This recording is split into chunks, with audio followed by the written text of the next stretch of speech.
As I stepped out of my car, the crunch of gravel beneath my tires was the only sound that broke the stillness. The village lay before me, its quaint buildings and homes shrouded in a thick layer of frost. A layer of snow covered everything, giving it an air of timelessness, as if nothing had ever disturbed the village in all its years. The air was biting cold, and I could see my breath as I exhaled. I shivered, wrapping my arms around myself for warmth, but it was more than just the chill that sent shivers down my spine. Something was off about this place.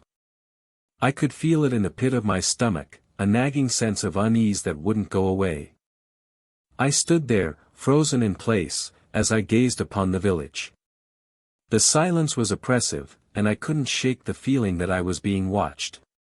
The windows of the houses were dark, and the doors hung slightly ajar, as if beckoning me to enter.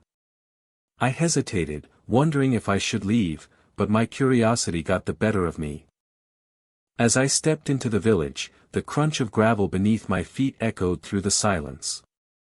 I walked down the main street, my eyes scanning the empty buildings. The snow-covered streets were spotless, with not a single footprint to be seen. It was as if time had simply stopped in this place, and I was the only one who had broken the spell. I approached a house with a wooden sign that creaked in the wind, bearing the name Mrs. Jenkins. I pushed the door open, and a musty smell wafted out, carrying with it memories of long-forgotten meals. I stepped inside, my eyes adjusting to the dim light, and found myself in a room filled with the remnants of a life left behind. The furniture was old and dusty, and cobwebs hung from the ceiling like macabre tapestries. I walked through the house, taking in the small details that told me about the lives of the people who once called this place home. There were photographs on the walls, children's drawings on the fridge, and a piano with a music sheet still open, as if the musician had simply gotten up and left. I began to feel a creeping sense of dread as I realized that I was not alone in the village. I could sense eyes on me, watching me from the shadows. I quickened my pace, my heart pounding in my chest, as I moved from room to room. Every step I took seemed to echo through the house, and I couldn't shake the feeling that I was being herded toward some unknown fate. I tried to leave the house, but found that the door was stuck, as if something was holding me back. I tugged on the handle, but it wouldn't budge. Panic began to set in as I realized that I was trapped. I was on my own, with no way out of this village, and no one to turn to.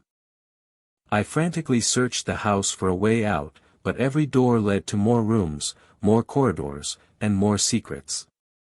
I stumbled upon a hidden room, filled with ancient artifacts and strange symbols etched into the walls. It was then that I realized that I was not just trapped in the house, but in time itself. I stumbled upon an old calendar, its pages yellowed with age. The last date it had been updated was decades ago. I felt a chill run down my spine as I realized the truth: the village was frozen in time, and I was the one who had disturbed it. As I stood there, frozen in horror, I heard a faint whisper in my ear. It was a child's voice, barely audible, but it sent shivers down my spine. "Get out while you still can." I spun around, but there was no one there. I knew then that I had to leave, and fast. But as I turned to run, I saw it. A figure standing in the doorway, its eyes black as coal, its presence suffocating. And then, the lights went out, plunging me into darkness. And that's when I heard the whisper again. This time, it was louder, more urgent.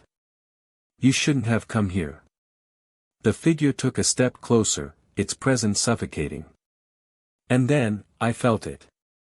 A cold hand on my shoulder. And everything went black. When I came to, I was lying in a hospital bed, surrounded by sterile white walls and the beeping of machines. I looked around, confused, trying to remember how I got there. And that's when I saw it. A newspaper clipping on my bedside table, with a headline that made my blood run cold: "Tourist found frozen to death in abandoned village." I looked down at my hand, and saw that it was wrapped in a cast. I was the one who had been trapped in the village all along. And I was the one who was frozen in time.